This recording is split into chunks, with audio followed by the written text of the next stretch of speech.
If you had not seen it with your own eyes, you would hardly believe it. 15 of the most shocking discoveries in Saudi Arabia. The number one item is every maid's worst nightmare. Saudi Arabia, this ancient nation spanning across Asia and Africa, is world-renowned for its vast oil reserves.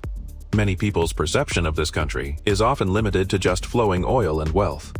Yet, beneath the glittering facade of prosperity lie astonishing secrets that stand in stark contrast to modern society. In today's video, the 15 most shocking discoveries in Saudi Arabia.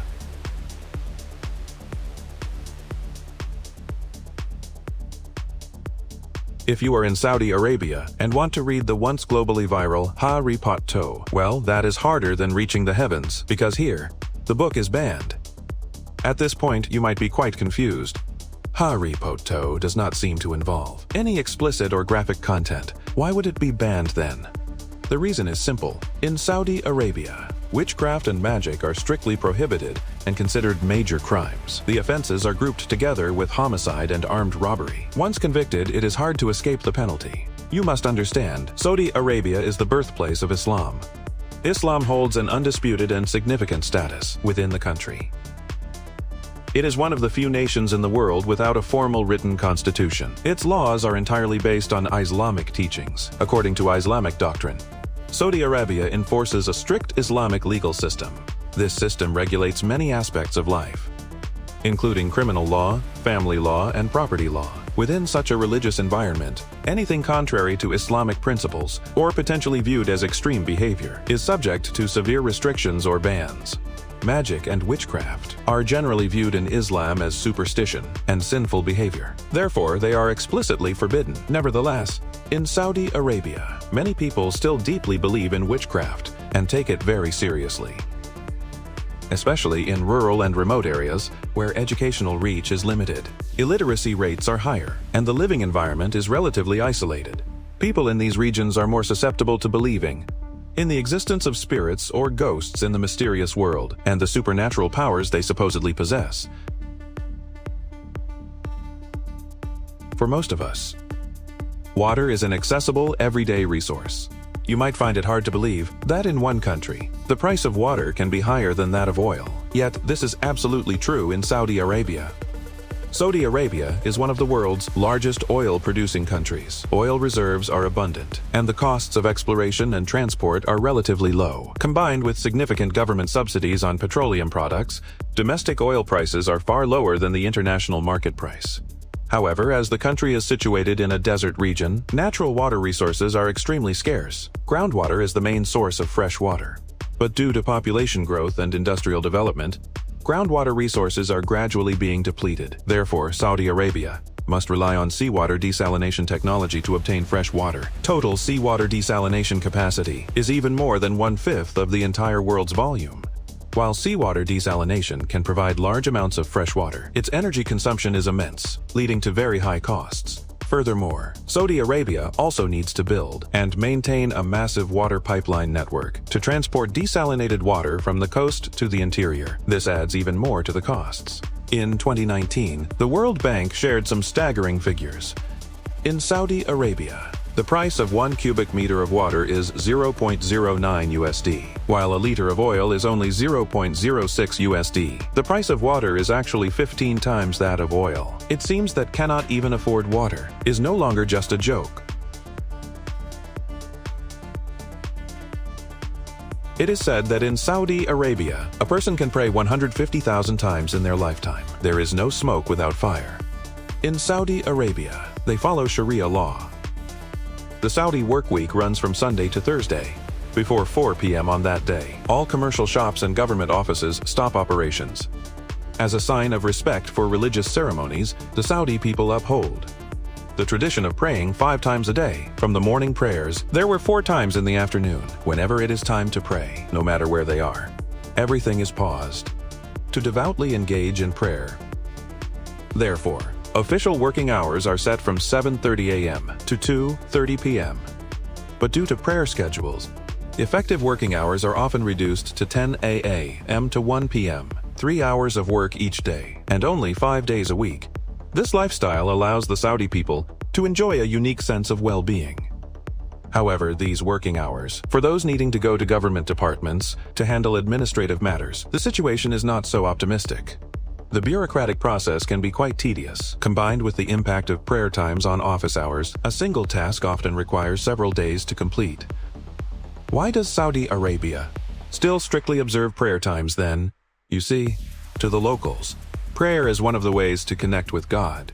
Through prayer, they express reverence, gratitude, and supplication. During the prayer process, people put aside worldly worries to focus on their conversation with God, thereby gaining spiritual peace and comfort. In recent years, Crown Prince Mohammed bin Salman of Saudi Arabia has pushed for a series of reforms aimed at diluting the influence of fundamentalism. These reforms include limiting mosque, loudspeaker usage, shortening prayer times, and not accepting donations. He hopes for Islam to better adapt to the needs of modern social development. When people mention birth control, most will think of condoms and contraceptives, although these forms of birth control are very popular worldwide. But living in Saudi Arabia, accessing these measures is not so simple. In Saudi Arabia, extramarital sex is illegal. Therefore, it is prohibited for unmarried women without a prescription to purchase contraceptive products at pharmacies, and if you go to purchase them alone, some pharmacies may even ask you to provide a marriage certificate. Furthermore, although Islam does not strictly prohibit contraception, it emphasizes that it must be done with the consent of both spouses. When women seek contraceptive measures, they may require the approval of their husbands or other male guardians, especially in more conservative regions. Moreover, in such settings, permanent contraception is usually forbidden, as it is seen as interfering with the natural process of reproduction. According to data from the World Health Organization and the United Nations Population Fund, the modern contraceptive prevalence rate in Saudi Arabia is roughly around 20–30%. Compared to many Western nations, this ratio is quite low. Although the total fertility rate in Saudi Arabia has seen a decline in recent years, it still remains relatively high, averaging 2.5 to 3 children per woman. Overall, access to contraceptive options in Saudi Arabia remains heavily restricted, influenced by a complex blend of culture, religion, and law. While these methods are not entirely unobtainable, their promotion and usage still face many hurdles. There have been reports of foreign nationals in Saudi Arabia being sentenced for playing arcade games for tokens. This may sound like no big deal. So why such a severe penalty? First, let us be clear. In Saudi Arabia, such gambling is treated with zero tolerance. Islamic law takes a firm, uncompromising stance against gambling, viewing it as not only a breach of moral principles, but also a potential trigger for social chaos and broken families. Therefore, the Saudi Arabian government strictly prohibits gambling as a vital measure to maintain social stability and public moral order. In Saudi Arabia, not only are casinos and card rooms strictly banned, but any form of gambling activity is illegal. This includes traditional games, online betting, and any illegal contests involving money or material stakes. Furthermore, games similar to gambling are also considered unlawful activities that could lead to legal consequences. Because of this, the Saudi government employs advanced technology to monitor and block gambling websites, preventing citizens from accessing these illicit sites. For those who violate the anti-gambling ban, the government adopts a zero-tolerance policy. Once caught participating, a person can face fines, imprisonment, or even corporal punishment. Due to the strict oversight, official statistics on such crimes are limited. But the government's intensity in cracking down continues to grow. In July 2018, a Saudi man was filmed kissing his girlfriend while driving, and once the video went viral, it sparked a public outcry. They were even arrested for it. This sounds absolutely unbelievable, since in many countries, holding hands, hugging, or a light kiss on the cheek in public are very common behaviors, sometimes even used just to say hello. However, in Saudi Arabia, the situation is entirely different. Saudi Arabia is a deeply religious Muslim nation, strictly adhering to Islamic law. Under this law, any public display of affection, is considered a taboo, behaving in ways that breach critical societal norms. If you are caught doing so in Saudi Arabia, engaging in public displays of affection, you may face severe penalties, ranging from hefty fines to even more serious consequences. In September 2019, to welcome more tourists or help them better grasp local regulations, the Public Decency Charter was introduced with 19 provisions, outlining behaviors discouraged in public spaces, including public displays of affection. Violating these rules could result in fines. For instance, if you are caught kissing in public, fines can go as high as 3,000 Saudi riyals, approximately $800, beyond prohibiting public displays of affection. These guidelines also include no littering, no cutting in line, no photographing strangers without permission, no loud music during prayer times, and maintaining modest attire. These guidelines essentially serve as a manual on maintaining proper conduct in public. The goal is to maintain public order and show respect for local cultural traditions. Through these regulations, Saudi Arabia hopes that while preserving its culture and religious values, it can attract more tourists to admire the country's wonders. Saudi Arabia is more than just a geographic desert nation. It was also a desert to the film industry. For as long as 35 years, this largest country in the Middle East, Saudi Arabia, did not have a single public cinema. Trace back to the late 1970s.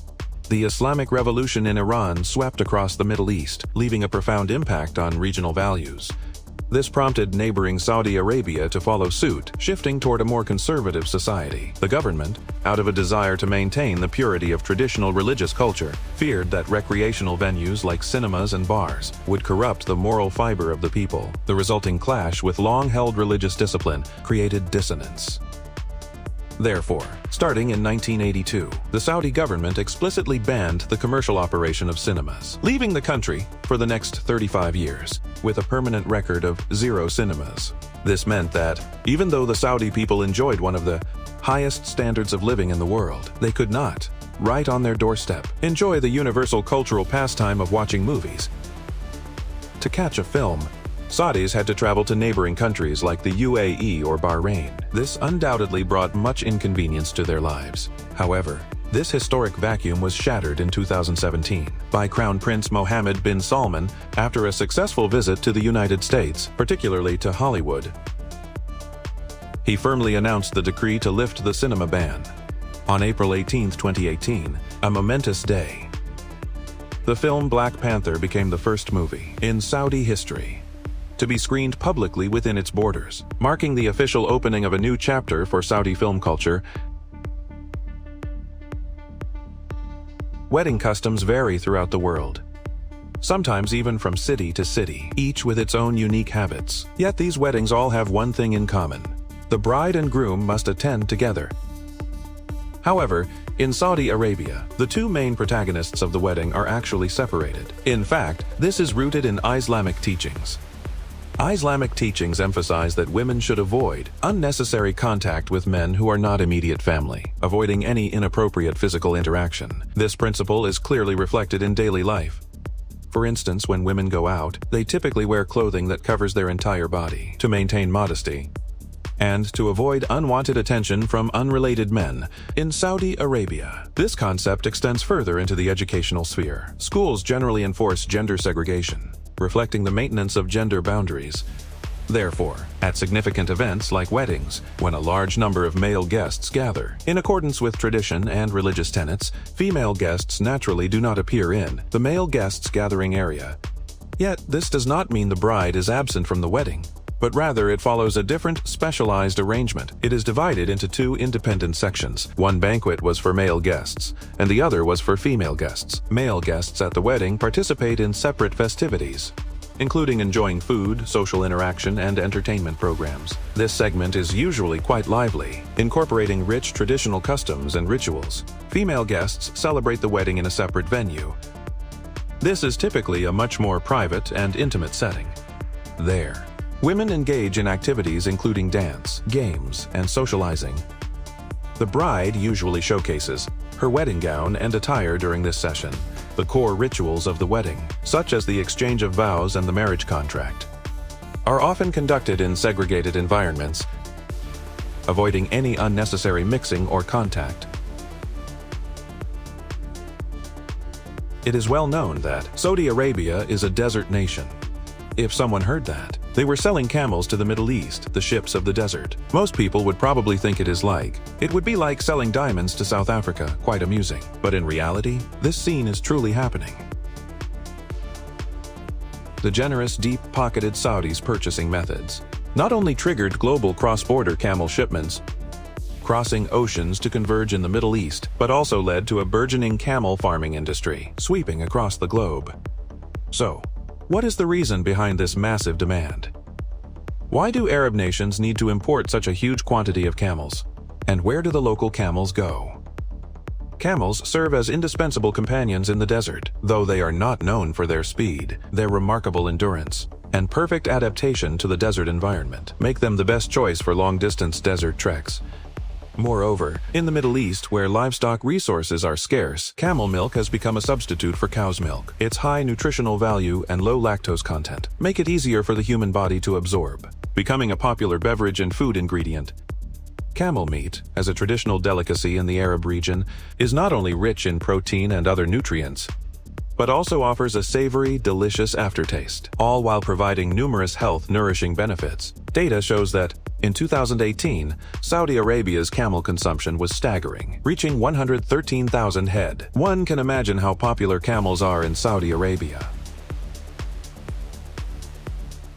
Upon hearing the novel term, religious police, some might be puzzled. Does the police differentiate between what is moral and immoral? Obviously, that is not the case. The origins of the religious police can be traced back to the early establishment of the Saudi kingdom, with their roots linked to the Saudi family clan. Established after forming an alliance with the Wahhabi movement, the Committee for the Promotion of Virtue and the Prevention of Vice was tasked with ensuring the entire society strictly adhered to the moral standards and conduct prescribed by Islamic law, eventually evolving into a quasi-independent government body. The morality police, or religious police, were primarily composed of devoted Muslim men. They were recruited from religious schools and mosques, patrolling day and night to enforce public compliance with the faith. The primary role of the morality police was to supervise and crack down on behavior deemed contrary to Islamic teachings. These restrictions included, but were not limited to, requiring adult women to wear modest cloaks and veils in public, with no part of their bodies exposed except for their faces, the prohibition of makeup, and requirements for men to dress modestly, avoiding overly revealing or Western-style clothing. Men and women were prohibited from public displays of affection, and strict gender segregation was enforced. However, some morality police officers in the line of duty often resorted to heavy-handed tactics. Their enforcement methods were sometimes accused of human rights violations, particularly when dealing with women's issues, such as forcibly mandating strict dress codes or restricting their freedom of movement. In recent years, as the global community's scrutiny of Saudi Arabia's human rights record has intensified, the Saudi government has also been gradually adjusting its religious policies and social control measures. Nevertheless, as the guardians of Saudi Arabia's religious and cultural values, their status and function remain difficult to fully replace in the short term. A nation covering 2.25 million square kilometers, with a population of 32 million people, yet it does not possess a single permanent river. This is a global rarity. So how do the people of Saudi Arabia obtain a water supply? Saudi Arabia is primarily characterized by a tropical desert climate, where 95% of the land is desert or semi-desert. Only about 1.45% of the land is arable, and annual rainfall is extremely scarce. Most regions receive less than 100 millimeters of rainfall per year, with some desert areas seeing no rain for years at a time. Furthermore, under the intense sun and high temperatures, surface water evaporates rapidly. Even if occasional downpours occur, the resulting flash floods evaporate quickly, making it impossible to form a stable river system on the ground. One might find some dried-up riverbeds. These riverbeds might have water during the rainy season, but they are usually parched during the dry season. For instance, Wadi Rum and Wadi ad-Dawasir are classic examples of dry riverbeds. Mind you, the Foreword oil field in Saudi Arabia alone holds an oil reserve of 75 billion barrels, enough to fill over 4.7 million Olympic-sized swimming pools. At this point, one could say that, compared to its water reserves, this oil reserve is simply mind-blowing. To cope with the water shortage challenge, Saudi Arabia has heavily scaled up its groundwater exploration and seawater desalination technology. According to statistics, Saudi Arabia's per capita water consumption is comparable to that of the United States, largely thanks to advanced water resource management and utilization technologies. However, this also makes Saudi Arabia highly dependent on external water sources, especially with seawater desalination technology, now becoming one of its most vital methods for ensuring water security.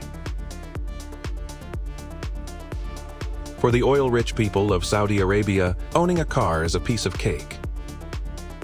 Moreover, gas prices in Saudi Arabia are incredibly affordable, so you hardly need to worry about the upkeep. However, even if you actually own a vehicle, you might find yourself unable to drive it. And the real reason behind this might just be because you are a woman. Since its founding in 1932, Saudi Arabia has strictly followed the austere Wahhabi interpretation of Islam. These regulations have, to a large extent, shaped the face of Saudi society. Regarding gender roles and the distribution of power, Saudi society has long maintained a strict system of gender segregation. The status of women in society remains relatively low, subject to numerous restrictions. Before adult women can head out, they must be draped in a full-length black robe and cover their heads with a black veil, revealing only their faces for identification. Most notably, women in the country were long prohibited from driving cars. If they wanted to go out, they required an escort from a male relative or a legal guardian. For those from affluent families, women could enjoy the privilege of having a private driver, even though this costs about $500 a month. In the absence of a personal driver, women had to rely on taxi services or find other ways to manage their transit.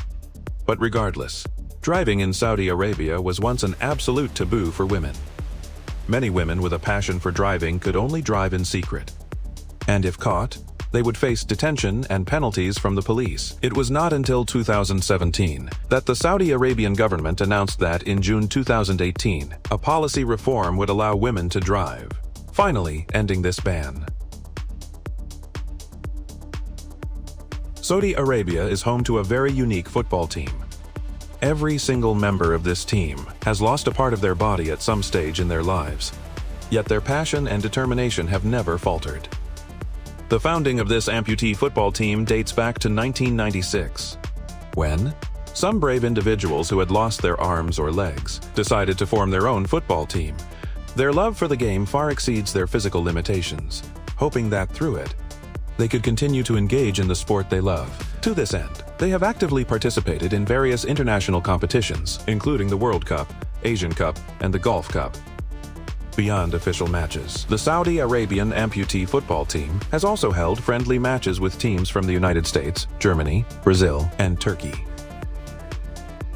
For these players, football is not just a sport, it is a vital part of their lives. They hope to use these matches to send an important message to others facing physical challenges that even with different physical conditions, with effort, one can achieve truly amazing things. Some say that if you love someone and love them well, every day can be Valentine's Day. But in Saudi Arabia, it is quite the opposite. Every single day here can never be Valentine's Day. You see, Valentine's Day is a holiday rooted in Christianity, traditionally celebrated with red roses, chocolates, and heart-shaped items. Many believe that Valentine's Day is meant to commemorate a Christian saint, which in the Islamic culture of Saudi Arabia is often viewed as a betrayal of religious tenets. Furthermore, within this context, public displays of affection and dating among unmarried men and women are strictly regulated. The celebration of Valentine's Day, especially any open expression of love, is strictly forbidden by Islamic law. Every year on Valentine's Day, the religious police closely monitor markets and public spaces to ensure no one violates the ban on the holiday. For instance, they keep a watchful eye for anyone selling red roses, chocolates, heart-shaped gifts, and other festive merchandise. Any such sales can lead to hefty fines, detention, or even corporal punishment. Despite the ban, many in Saudi Arabia still long to find their own way to celebrate and express their love. In fact, they have developed a series of clever tactics. Shopkeepers might use unassuming packaging to conceal the true nature of Valentine's gifts, or use secret codes to sell these items. Moreover, there is a thriving underground market. Although prices are exorbitant, it satisfies the demands of those unwilling to give up on the occasion. Across the streets of Saudi Arabia, a common sight, is a Saudi woman draped in a black abaya followed, often by one or more, Filipino domestic workers in uniform. Saudi Arabia, a nation with a population exceeding 30 million, is home to over 10 million foreign workers, making up a significant proportion of the total population. These migrant workers primarily come from South and Southeast Asia. The vast majority are employed in manual labor, such as construction or domestic services, and Filipino domestic workers are a vital segment of this workforce. However, behind these jobs lie endless hardships and the potential for exploitation. Filipino domestic workers in Saudi Arabia often face poor working conditions. Many face long hours, a lack of rest, and degrading environmental conditions. Their living conditions often fall short of expectations, often relegated to cramped rooms in their employer's home, with little to no privacy. In even worse cases, they may suffer abuse at the hands of their male employers. Saudi Arabia's labor laws provide insufficient protection for domestic workers. Even though regulations exist, they are often difficult to enforce, making the rights of domestic workers regarding wages, working hours, and rest periods hard to guarantee. Take the 2019 incident as an example, where a Filipino domestic worker, having forgotten to collect drying furniture, leading to it fading in the sun, was tied to a tree by her furious employer, treated exactly like an object. Some even face the threat of death. In other words, all too often these domestic workers are not even treated with basic human dignity. Alright, that wraps up this video.